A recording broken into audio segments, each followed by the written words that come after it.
हाँ जी students, welcome back to Punjab careers. मैं सर डॉक्टर सौरभ एंड आज की इस वीडियो में हम डिस्कस करने वाले हैं ग्लाइकोलिसिस पे हमारे पास किस टाइप के क्वेश्चन देखने को मिल सकते हैं। लास्ट वीडियो में हमने डिस्कस किया था ग्लाइकोलिसिस की पूरी cycle, also called as EMP pathway. तो उसको हमने डिटेल में एक बार देखा था, तो अगर आपने वो वीडियो नहीं देख रखी है, make sure to check it out. आज की इस वीडियो में हमने उसके ऊपर डिस्कस करेंगे कि हमारे को यहाँ से किस टाइप के क्वेश्चन देखने को मिल सकते हैं। चलिए, तो बिना किसी देरी के शुरू करते हैं।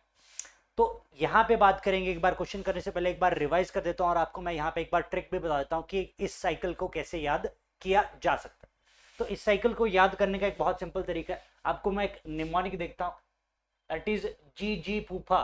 फूफा पता है ना क्या होता है? जी जी और फूफा। जी जी और फूफा गिरे दोनों।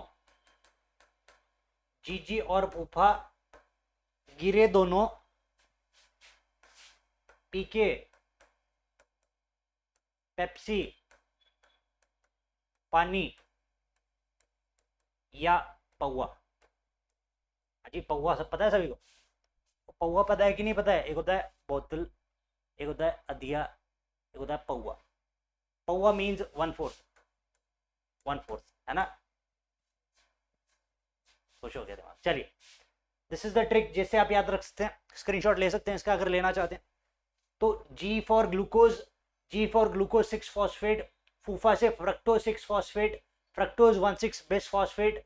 यहाँ से आपके पास क्या आएगा? DHAP dihydroxyacetone phosphate. हाँ जी, उसके बाद 1,3 bis phosphoglycerate, 3 phosphoglycerate, then 2 phosphoglycerate, then phosphoenol pyruvate and then ultimately pyruvic acid. ठीक है, चलिए। तो पहला क्वेश्चन आपकी स्क्रीन के ऊपर ये रहा। क्या पूछता है यहाँ पे? Glycolysis the first step of cellular respiration occurs in. बार बार बता चुका हूं एक बार वीडियो में, ग्लाइकोलिसिस यूनिवर्सल प्रोसेस। तो बेसिकली आपके पास यूकैरियोटिक में भी हो रही है और प्रोकैरियोटिक में भी हो रही है। एंड ऐसी कौन सी चीजें, ऐसी दो ही चीजें हैं जो आपके पास प्रोकैरियोटिक सेल में भी होगी और यूकैरियोटिक सेल में भी होगी। कौन सी चीजें सर? सेल मेम्ब्रेन और साइटोप्लाज्म। तो आंसर है यहाँ पे that is B option, that is cytoplasm. Answer क्या रहेगा यहाँ पे? That is B option, cytoplasm. हमारे पास ग्लाइकोलिसिस कहाँ पे होती है सर? साइटोप्लाज्म में। माइटोकॉन्ड्रिया में कौन सी प्रोसेस होती है सर? Aerobic respiration. यहाँ पे हमारे पास एरोबिक रेस्पिरेशन होती है, तो इस चीज को कंफ्यूज ना करें उसके साथ। ठीक है, चलिए अगला सवाल। The glycolytic pathway is also known as dash. हाँ जी, हमने वीडियो में क्या डिस्कस किया था? That it is also called as EMP pathway. 3 scientist कौन कौन से? एर्नेस्ट, मेयर एंड आपके पास तीसरा कौन सा था? हाँ जी, that is called as EMP pathway. Scientist के ऊपर इसका नाम पड़ा था हमारे पास, दैट इज ग्लाइकोलिसिस और ईएमपी पाथवे। हाँ जी, क्रैब्स साइकिल किसकी बात हो रही है यहाँ पे? C3 cycle, ETS cycle. ठीक है, ये सब सारी चीजें आपको पता होनी चाहिए। चलिए अगला सवाल। During glycolysis one molecule of glucose breaks down into 2 molecules of dash. हमें भी पता है ड्यूरिंग ग्लाइकोलिसिस आपके पास जो एंड प्रोडक्ट ऑफ ग्लाइकोलिसिस होता है उसमें आपके पास 2 मॉलिक्यूल्स ऑफ किसके बनते हैं? Now glucose is a 6 carbon molecule. ठीक है, it is a 6 carbon molecule. It breaks down into 2 molecules of pyruvic acid. That means pyruvic acid में हमारे पास कितने कार्बन होने चाहिए सर? 3 कार्बन, तभी तो इसके 2 मॉलिक्यूल बनेंगे। हाँ जी, 3 divided by 6 divided by 2 is equal to 3 carbon. हाँ जी, इतनी ही मैथ चाहिए हमें, इससे ज्यादा मैथ नहीं चाहिए। 6 divided by 2 is equal to 3, इतना पता है बस। ठीक है, चलिए। सिट्रिक एसिड, सिट्रिक एसिड कहाँ बनता है sir? Citric acid cycle, TCA cycle, acetyl coenzyme A linking reaction, ethanol कहाँ बनेगा सर? फर्मेंटेशन। ठीक है, चलिए अगला सवाल बताएंगे। The net gain of ATP। हाँ जी, नेट गेन पूछ रहा है यहाँ पे। Again do not gate confused between the term total gain and not net gain. Net gain यानी कि टोटल मुनाफा कितना हुआ। अब हमें भी पता है ड्यूरिंग ग्लाइकोलिसिस हमारे पास टोटल गेन कितना होता है सर? टोटल होता है हमारे पास 4 ATP, बट हमने इस्तेमाल भी तो किए। कितने इस्तेमाल यूज करते हैं हम? यूटिलाइज कितने होते हैं सर? That is 2 ATP। तो नेट गेन कितना हुआ हमारे पास? टोटल मुनाफा। सुबह आप सब्जी मंडी गए और आपने लेटेस्ट से पूरे दिन में 2000 की सेल की, तो दैट मीन्स वो 2000 का 2000 आपका प्रॉफिट थोड़ी ना हो गया। उसमें से आपने सब्जी सुबह सब्जी मंडी से लाई भी तो, 1000 रुपए की सब्जी लिया, उसको 2000 में बेच दिया, दैट मीन्स आपका मुनाफा यहाँ पे कितना हुआ, सिर्फ 1000 रुपए, नॉट 2000। ठीक है, सिमिलरली हमने यहाँ पे 4 एटीपी बने, बट हमने बेसिकली 2 एटीपी इस्तेमाल भी तो किए, तो हमारे पास टोटल गेन कितना रहेगा, नेट गेन कितना रहेगा, दैट विल बी 2 एटीपी। हाँ जी, नेट गेन कितना रहेगा, दैट इज 2 एटीपी। अगर आपसे टोटल गेन पूछा होगा तो 4 एटीपी।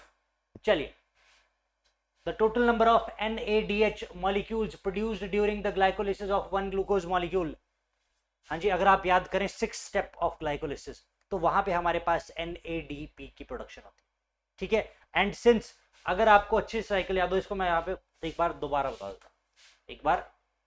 बता देता हूँ, ये देखिए यहाँ पे आइए, यहाँ पे बन रहा है सर हमारे पास NADP, but since this is a 3 carbon molecule and similarly this is a 3 carbon molecule, that means यहां से नीचे मेरे पास जो भी प्रोडक्ट बनेंगे that will be 2 times, यानी कि ये ATP भी यहां पे कितनी बार बन रहा है सर, 2। सिमिलरली यहां पे हमारे पास NADP भी कितने बनेंगे, 2 NADP। ठीक है, चलिए, total number of NADP molecules produce during glycolysis कितना रहेगा सर, दैट इज 2। हाँ जी, 2 NADP बनेंगे, NADH। ठीक है, चलिए अगला सवाल, विच एंजाइम कैटालाइजेस द, बेसिकली आपके पास पूछ रहा है यहाँ पे कौन सा एंजाइम आपके पास लिमिटिंग एजेंट काम करता है। ब्लैकमैन्स लॉ ऑफ लिमिटिंग फैक्टर पढ़ रखा है कि नहीं। हाँ जी, ब्लैकमैन्स लॉ ऑफ लिमिटिंग फैक्टर क्या बोलता है कि आपका रेट ऑफ रिएक्शन कौन डिसाइड करेगा, जो सबसे कम अमाउंट में प्रेजेंट होगा, that will be it's limiting factor. तो यहाँ पे आपके पास लिमिटिंग फैक्टर में जो एंजाइम होता है दैट वो कौन सा होता है, that is sir PFK, फॉस्फोफ्रक्टोकाइनेज, PFK1 PFK2। आपको सिर्फ PFK याद रखना है, यहाँ पे मास्टर कैडर के लिए आपको सिर्फ और सिर्फ PFK याद रखना है, नॉट PFK1 PFK2। कहां पे इस्तेमाल होता है, और ये चीज बहुत इंपॉर्टेंट है कि कहां पे इस्तेमाल होता है, दिस फॉस्फोफ्रक्टोकाइनेज आपका कहां पे इस्तेमाल हो रहा है, ये बहुत इंपॉर्टेंट। चलिए अगला सवाल, glucose is first phosphorylated to glucose 6 phosphate by the enzyme. Basically आपसे ये पहला स्टेप पूछ रहा है।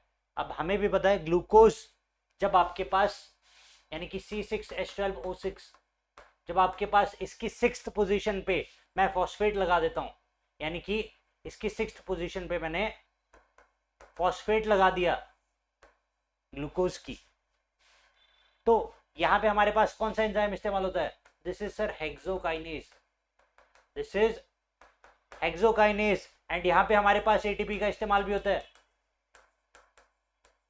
ठीक है, क्योंकि हवा से तो जादूगर आएगा नहीं निकालने, आंसर रहेगा दैट इज हेक्सोकाइनेज। एडोलेज का क्या फंक्शन होता है सर, ये 2 पार्ट्स में डिवाइड कर देता है, किसको, 1,3 बिसफॉस्फो फ्रक्टोज को, उसको 2 पार्ट्स में डिवाइड कर देता है। ठीक है, aldolase this is another important enzyme. चलिए अगला सवाल, देखिए पहुंच गया वही क्वेश्चन, वही क्वेश्चन पूछ लिया वापस जो अभी डिस्कस कर रहे थे हम। Fructose 1,6 bisphosphate is split into 3 carbon. कौन कौन सी 3 कार्बन, एक तो सर जीजी फूफा, गिरे दोनों, हाँ जी गिरे दोनों, कौन कौन से, DHAP dihydroxy acetone phosphate, and एक हमारे पास एल्डिलाइड ग्लिसरल्डिहाइड 3 फॉस्फेट। ठीक है, तो उसके लिए कौन सा एंजाइम इस्तेमाल होता है sir, that is aldolase, aldolase.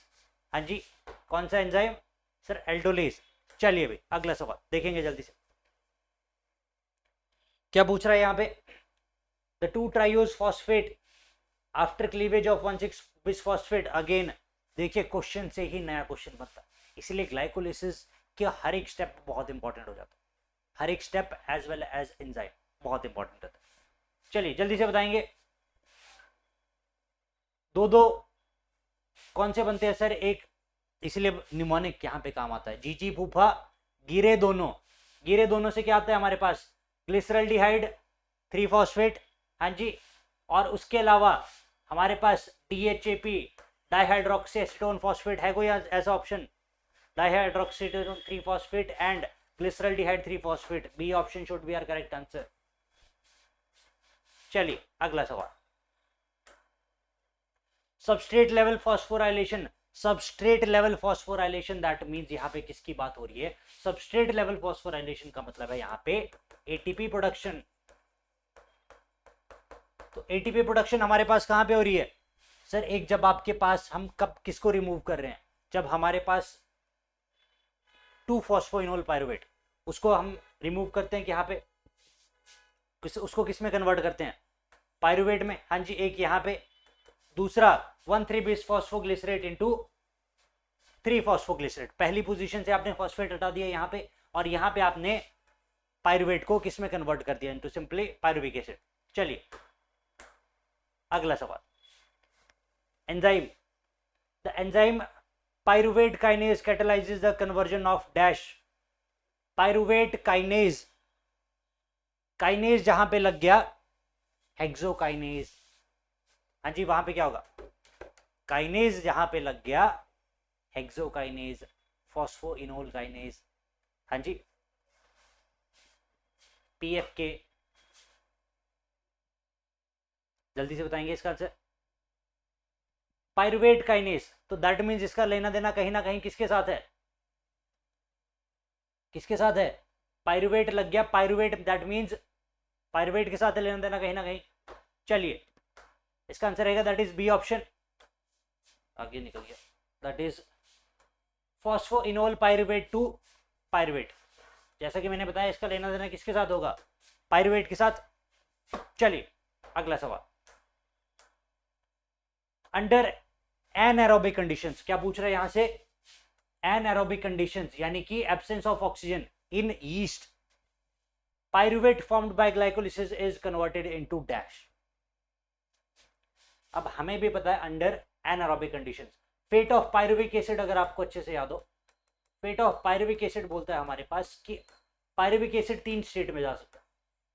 अगर हमारे पास मसल सेल्स में, तो यहां पे बन जाएगा हमारे पास under anaerobic condition that is lactic acid.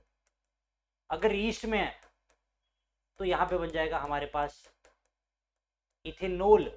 अब इथेनॉल, हमारे पास पायरुविक एसिड कितने कार्बन है सर, 3 कार्बन, इथेनॉल कितने कार्बन है सर, 2 कार्बन, तो एक क्या निकल जाएगी, कार्बन डाइऑक्साइड। एंजाइम कौन कौन से इस्तेमाल होंगे यहाँ पे, जब हम इसके ऊपर डिटेल डिस्कशन करेंगे तब बात करेंगे। या उसकी एरोबिक रेस्पिरेशन कर लो, कहाँ पे सर, माइटोकॉन्ड्रिया में, वहां पे इसकी कंप्लीट ऑक्सीडेशन हो जाएगी to form carbon dioxide plus water. आपसे क्या पूछ रखा है, ईस्ट, तो यहां पे क्या बनेगा हमारे पास, ethanol plus carbon dioxide. That means जो आप केक खा रहे हैं उसमें भी इथेनॉल प्रेजेंट है। सर ऐसी बात होगी फिर तो हम डेली केक खाएंगे, बट इतनी अमाउंट में नहीं प्रेजेंट होगा। There was a incident in US, basically वो क्या कर रहा था, उस बंदे ने बेसिकली आपका वो खाए, डोनट्स खाए, और डोनट्स खा के वो बंदा ड्राइविंग कर रहा था, एंड उसका जब टेस्ट किया गया तो वहाँ पे जो ब्रेथ वाला होता है ना, जो जिससे आप अल्कोहल नापते हैं, वो पॉजिटिव आ गया। उसने कोर्ट में केस कर दिया, जी मैंने तो दारू पी ही नहीं रखी है। जब वहाँ पे पता चला बाद में that it also contains, basically तो नॉर्मल सी साइंस है, that was needed to be recalibrated, तो वहाँ पे उसकी वजह से वो माइन्यूट से माइन्यूट अल्कोहल को भी डिटेक्ट कर दे रहा, तो इसलिए वहाँ पे उसका पॉजिटिव आ गया, और उसने डोनट्स भी 3-4 खा लिया। ठीक है, तो दैट मीन्स आप बेसिकली चाहे आप केक खा रहे हैं, चाहे आप एनी फर्मेंटेड चीज खा रहे हैं, दही खा रहे हैं, ठीक है, उसमें भी आपको इथेनॉल मिलेगा ही मिलेगा। चलिए अगला सवाल, in muscle cells oxygen deficiency, under oxygen deficiency, basically ये आप एनारोबिक कंडीशंस की बात करें in the muscle cells, pyruvate formed by glycolysis is reduced to. अब यहाँ पे इसने रिड्यूस्ड क्यों बोला, बिकॉज वहां पे हमारे पास अगर आप याद करेंगे NAD positive is converted into NADH, हाँ जी, and it is converted into lactic acid. This lactic acid is responsible for the muscle cramps. This lactic acid is responsible for the muscle cramps. Muscle में जो छाले आ जाते हैं हमारे पास, ज्यादा दौड़ लिए छाले आ गए जी, ठीक है, that is called as lactic acid accumulation, and इसकी वजह से बहुत ज्यादा इंटेंस पेन हो सकता है। तरीका क्या है इसको ये करने का, give it some time, body या तो नेचुरली रिकवर कर देगी इसको, या मसाज वगैरह भी करवा सकते हैं, ठीक है, उससे बेसिकली क्रिस्टल्स ब्रेक डाउन हो जाते हैं, not for the topic today. चलिए अगला सवाल, which enzyme regenerates NAD positive from NADH formed during lactic acid fermentation? lactic acid fermentation basically आपके पास वही क्वेश्चन पूछ लिया, पायरुविक एसिड से हम बना रहे हैं लैक्टिक एसिड, और जैसा कि मैंने बोला यहाँ पे NAD is converted into NADH, यानी कि बेसिकली यहाँ पे गेन ऑफ हाइड्रोजन हो रहा है, therefore it is reduction.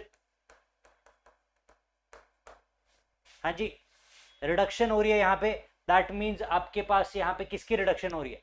Reduction तो हो रही है बट किसकी हो रही है सर? पॉजिटिव आ रही है यहाँ पे, ठीक है। रिडक्शन किसकी हो रही है? दैट इज पायरुविक एसिड की,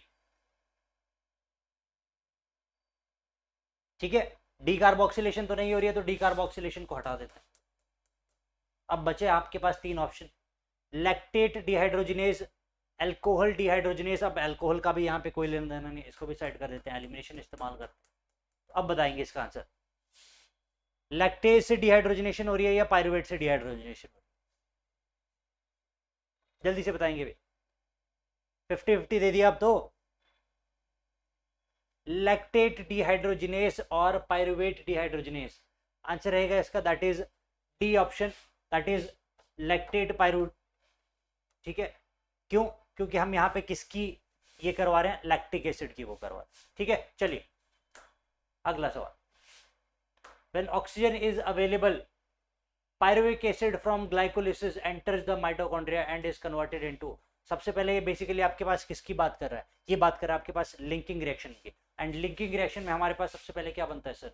acetyl coenzyme A which is a 2 carbon molecule, ठीक है। चलिए अगला सवाल, which molecule acts as an allosteric inhibitor of PFP when cellular energy is high? Negative feedback mechanism में आपके पास बात कर रहा है। देखिए नेगेटिव फीडबैक क्या रहता है? नेगेटिव फीडबैक ऑब्वियसली बात कर रहा है कि आपके पास अननेसेसरी आपके पास एटीपी फॉर्मेशन ना हो, तो एटीपी फॉर्मेशन का नेगेटिव फीडबैक कौन दे पाएगा? एटीपी खुद दे पाएगा ना, नेगेटिव फीडबैक तो एटीपी ही दे पाएगा। अब जैसे मैंने बात की थी estrogen, estrogen also works on negative feedback. अगर बॉडी को लग रहा है, ब्रेन के रिसेप्टर्स में लग रहा है कि एस्ट्रोजन बहुत ज्यादा है, तो वो एस्ट्रोजन की प्रोडक्शन कम कर देगा। सिमिलरली यहाँ पे अगर इसको एटीपी को लग रहा है कि एटीपी की प्रोडक्शन बहुत ज्यादा है, तो वो phosphofructokinase, therefore it is called as the limiting factor, because यही आपका कंट्रोल करता है ग्लाइकोलिसिस को। चलिए अगला सवाल, the inhibition of glycolysis and the fermentation in the presence of oxygen is known as dash effect. This is called as Pasteur effect. आपके पास previous year paper में ये पूछा गया, मोस्ट प्रोबेबली DSSB में पूछा गया है या मास्टर कैडर में पूछा गया, मुझे याद नहीं है कहाँ पे है एग्जैक्टली पूछा गया, but this question was asked in previous year question, ठीक है। चलिए अगला सवाल, which of the following glycolytic intermediates as is a 6 carbon compound? Basically आपसे बहुत इजी सवाल पूछ लिया, 6 कार्बन ग्लिसरल्डिहाइड 3 फॉस्फेट। अब लेट अस से मुझे कुछ नहीं आता, ABCD कुछ नहीं पता, बट मुझे ग्लिसरल्डिहाइड से क्या याद आ रहा है sir? Glycerol. Glycerol is a 3 carbon molecule, तो इसको तो साइड कर दो। Fructose 1,6 phosphate, fructose is a isomer of glucose and glucose is a 6 carbon, तो ये हो सकता है। Pyruvate is again 3 carbon and glycerate again 3 carbon, तो आंसर रहेगा that is B option, fructose 1,6 bisphosphate. चलिए, the overall net reaction of glycolysis converts 1 glucose to NADP। हाँ जी हाँ जी, बेसिकली क्या पूछ रहा है आपसे कि आपके पास नेट रिएक्शन में कन्वर्ट्स 1 ग्लूकोज, हाँ जी 1 ग्लूकोज से आपके पास क्या मिल गया? 2 NAD पॉजिटिव को किस में कन्वर्ट कर देगा? 2 ADP को किस में कन्वर्ट कर देगा?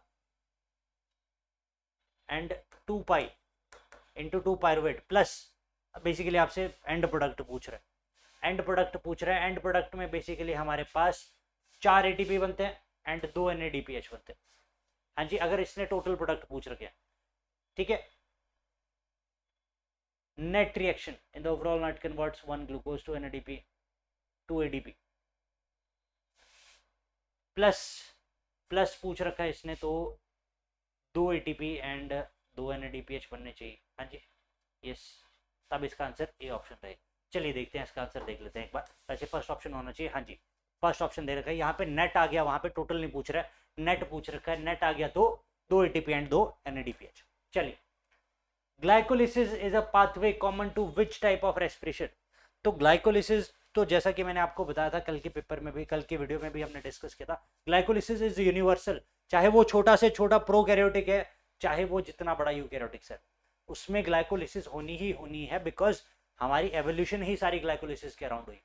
बिकॉज जो प्रोकैरियोट्स हैं उनके पास तो माइटोकॉन्ड्रिया है ही नहीं। तो आंसर रहेगा इसका that is both aerobic and anaerobic respiration. ठीक है, आंसर रहेगा that is C option, both aerobic and anaerobic respiration. हाँ जी, तो विद दिस आज का हमारा जो टॉपिक होता है वो फिनिश होता है। हम कल मिलेंगे आपको किसी नए टॉपिक के ऊपर, उसके ऊपर हम क्वेश्चन भी करेंगे। तो make sure you guys like and subscribe this channel. See you guys very soon, have a good day, best of luck.